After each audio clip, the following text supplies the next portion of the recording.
बिस्मिल्लाहिर्रहमानिर्रहीम। अस्सलाम वालेकुम डियर स्टूडेंट्स। मैं हूं Mohammad Zahid Mahmood, lecturer physical education and sports sciences, the Islamia University of Bahawalpur. और आप देख रहे हैं मेरा YouTube channel physical education with Zahid. आज हम जिस टॉपिक पे बहस करेंगे वो टॉपिक है ब्रांचेस ऑफ फिलॉसफी।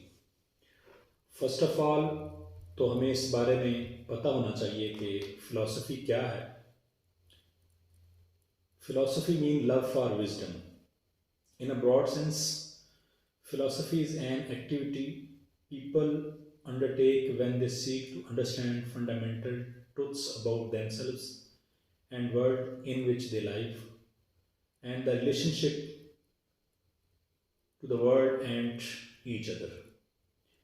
तो यानी अपनी आप की पहचान, इस दुनिया की सच्चाई और उनके ताल्लुकात एक दूसरे के साथ कैसे होने चाहिए। और दूसरा, फिलॉसफी जो है एक सोच, एक फ़िक्र, एक थिंकिंग, एक अकीदा या वे ऑफ थिंकिंग, जो आप उसको फिलॉसफी कह सकते हैं। तो फिलॉसफी की मुख्तलिफ ब्रांचेस हैं, शाखें हैं, जिनका हम इस लेक्चर में मुताला करेंगे। Axiology, the study of nature of value and valuation.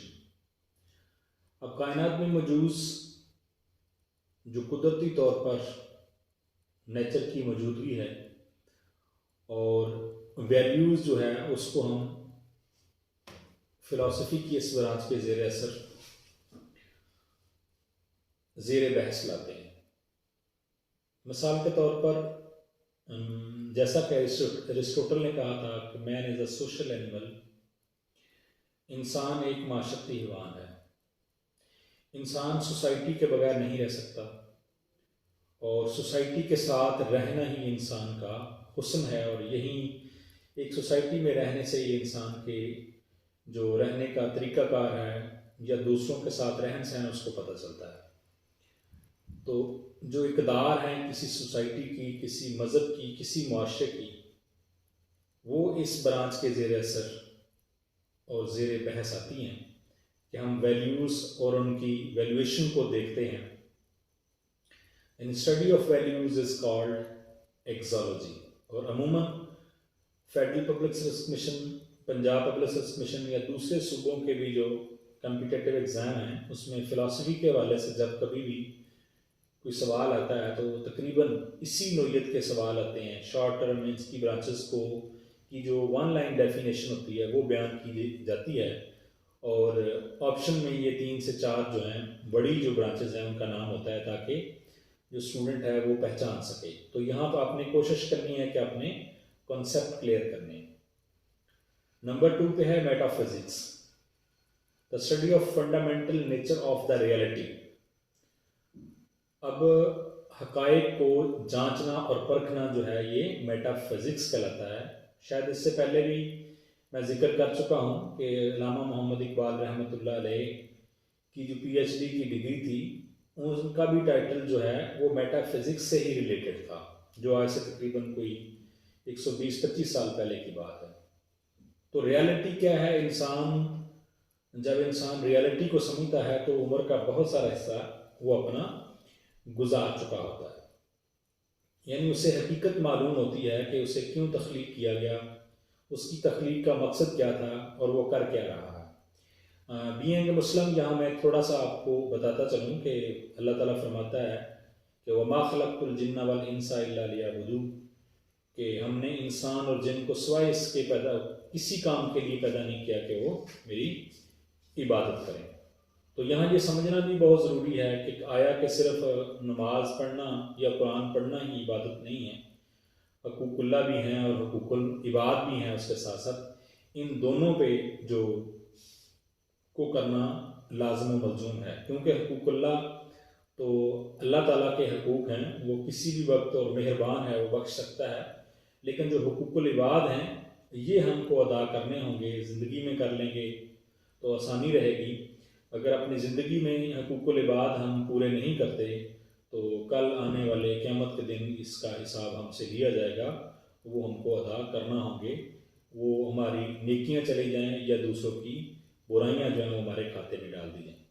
Epistemology, the study of nature, origin and limits of human knowledge. तो नॉलेज के बारे में जो स्टडी की जाती है फिलॉसफी की इस ब्रांच में, उसको एपिस्टोमोलॉजी बोलते हैं। Ethic philosophy, the study of what is right and wrong in human behaviour, जो उसका लाइफ स्टाइल कि अच्छा क्या और बुरा क्या है, अखलाकियात जिसको हम बोलते हैं। अच्छा और बुरा यहाँ समझने की बात यह है कि जो अपने आप के आपके मफाद के लिए ठीक है और उससे दूसरे को नुकसान पहुंचता है, तो आपके ख्याल में शायद वो भी अच्छा है, हालांकि वो अच्छा नहीं है। अच्छा वही है जो अगर आपके लिए मुफीद है और फिर वो दूसरे के लिए भी फ़ायदेमंद है। यानी अपना राइट्स, हम जहाँ कहीं भी बात होती है तो हम अपने राइट की बात करते हैं, अपनी ड्यूटी की कोई बात नहीं करता। तो हमें अपने सिर्फ राइट का पता, हमें ये चाहिए, हमने ये लेना है, लेकिन ये नहीं हम ख्याल करते कि ये हमने उसकी आउटपुट क्या देनी है। उस पर भी अगर किसी ने कोई बात की हो कि हम फ़राइज़ में गफलत बांट रहे हैं, तो वो कोई नहीं करता। सिर्फ हमें राइट्स ही पता है, हमें ये मिलना चाहिए, हमें वो मिलना चाहिए। राइट एंड रॉन्ग की बात सिर्फ यहाँ तक नहीं है। तो अगर अपने ज़ाती मफाद की बात करें तो ये तो अगर आप जानवर के आगे भी चारा डाल दें तो वो भी अपने हिस्से का छीन लेता, वो किसी दूसरे को नहीं देता।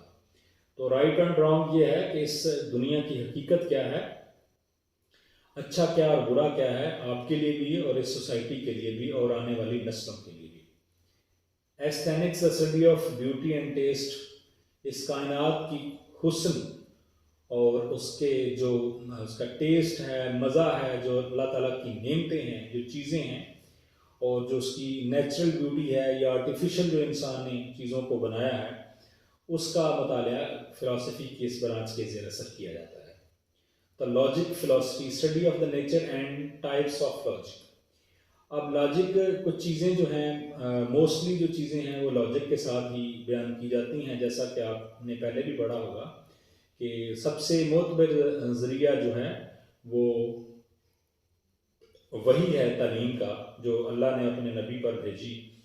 वही के ज़रिए कुरान उतारा तकरीबन 23 साल के अरसे में, और जब कहीं भी अल्लाह ताला ने मुनासिब समझा और जहाँ रहनुमाई की ज़रूरत हुई है प्यारे नबी सल्लल्लाहु अलैहि वसल्लम को, तो वहाँ कुरान नाज़िल फरमाया। और उस जो भी कुरान आयात की सूरत में नाज़िल हुआ, उसका पस मंज़र था कि किस मौके के ऊपर अल्लाह ताला ने क्या रहनुमाई फरमाई अपने नबी की, और उसको सारे के सारे दीन को जो अल्लाह ताला ने हमारे प्यारे नबी सल्लल्लाहु अलैहि वसल्लम पर उतारा, उसको आपने अमल करके हदीस की सूरत में हमें दिया। अब वही के ज़रिए एक इल्म आता है, एक वजदान है, ठीक है। वो ऐसी कैफियत है कि जब इंसान सोचो विचार की हालत में बैठता है, और हर इंसान के बस की बात भी नहीं है, ये भी अल्लाह ताला की इस्तात ही है, तो किसको ये इस्तात देता है। तो ऐसी सूरत में उस पर चीज़ें जो हैं वो अल्लाह ताला की तरफ से उसको समझ आना शुरू हो जाती है, या उसे वो चीज़ें इल्म में आना शुरू हो जाती हैं। जिस तरह अल्लामा इकबाल रहमतुल्लाह अलैह फरमाते हैं कि मैं शायरी करता नहीं था, मुझे शायरी का नज़ूल होता था। तो लॉजिक मीन कोई चीज़ आप मंतक के साथ किसी को चीज़ बताना कि इसके ये मंतक बनती है। अगर आप धूप में खड़े हो जाएं और कहें कि मेरे ऊपर धूप नहीं पड़ रही, तो ये कैसे हो सकता है। हाँ, अगर आपके ऊपर कोई आपने कोई ऐसी चीज़ ओढ़ रखी है, कोई शेड के नीचे हैं, तो ये चीज़ तो समझने वाली है। अगर कोई वैसे कहे कि वो बंदा धूप में खड़ा था और उसके ऊपर कोई चीज़ भी नहीं थी और उसके ऊपर धूप नहीं पड़ रही थी, तो ऐसा हर किसी शख्स के लिए उसको समझना जो है वो बहुत ही मुश्किल होगा। एंड लास्ट वन है the political philosophy, the study of government addressing questions about nature, scope and legitimacy of public agents and institutions। तो ये पॉलिसी है, पॉलिटिकल फिलॉसफी। अब देखें हमारे मुल्क में भी जिस तरह को 3-4 बड़ी जमातें हैं, पाकिस्तान तहरीक इंसाफ है, PMLN है, PPP है, और दूसरी जमीयत उलमा इस्लाम है, MQM है, जितनी भी जमातें हैं, अब देखिए उनके अक्सर ये मेरी कोशिश तो है कि इस पे भी कभी बात करूं। दिखने में आता है कि पढ़े लिखे नौजवान जो हैं वो बगैर किसी समझ सूझबूझ के एक दूसरे के साथ उलझ रहे होते हैं डिफरेंट इलेक्ट्रॉनिक मीडिया के ऊपर, यानी देख लें आपने सोशल मीडिया के ऊपर फेसबुक, व्हाट्सएप और डिफरेंट किस्म के आपको बहसों बातें और वीडियोस मिल जाएंगी।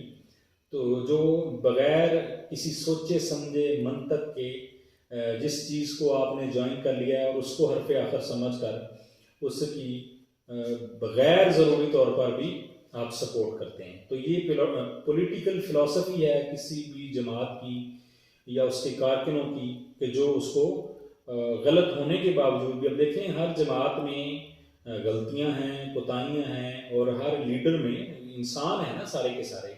तो गलती करना इंसान का हुस्न है और गलती पे नादिम हो जाना वो उससे भी ज़्यादा बड़ी बात है। लेकिन ये है कि गलती जिससे नहीं होती वो सिर्फ और सिर्फ फरिश्ता है या अल्लाह के नबी हैं जिनको अल्लाह ताला की ज़ात ने मासूम पैदा किया और बनाया। ये इंसान हो और गलती ना करे ऐसा हो नहीं सकता। फ़र्क हो सकता है कोई नेक बुजुर्ग, कोई अल्लाह का बरगजीदा बंदा तो वो कम कर सकता है, आप और हम को ज़्यादा कर सकते हैं। लेकिन ये एक पॉलिटिकल फिलॉसफी एक ऐसी चीज़ है जिसमें वो उनकी बेजा जो कह सकते हैं चीज़ें जिनको एक्सेप्ट नहीं भी करना चाहिए, ये जानते हुए भी ये गलत हैं, उसके बावजूद भी उनको इंडोर्स करते हैं और उस पर डटे रहते हैं। तो जब तक इंसान अपनी गलती को गलती तस्लीम नहीं करता तो फिर वो दुरुस्तगी की तरफ कैसे जाएगा। जब गलत को गलत कहेंगे तो फिर अगला मरला उसकी दुरुस्तगी को होगा। तो आज हमारी जो अहम चीज़ें थी फ़िलासफ़ी की ब्रांचेस के मतलब वो मैंने बयान की हैं। इंशाल्लाह नेक्स्ट और वीडियो में आपकी खिदमत में हाज़िर होऊंगा। तब तक के लिए अल्लाह हाफ़िज़। और इसके मतलब कोई भी आपकी क्वीरीज हो तो आप कमेंट सेक्शन में बता सकते हैं और इसको ज़्यादा से ज़्यादा लोगों तक शेयर करें और चैनल को सब्सक्राइब करें ताकि आने वाली हर मुफीद वीडियो जो है वो आप तक पहुंच सके। अस्सलाम वालेकुम।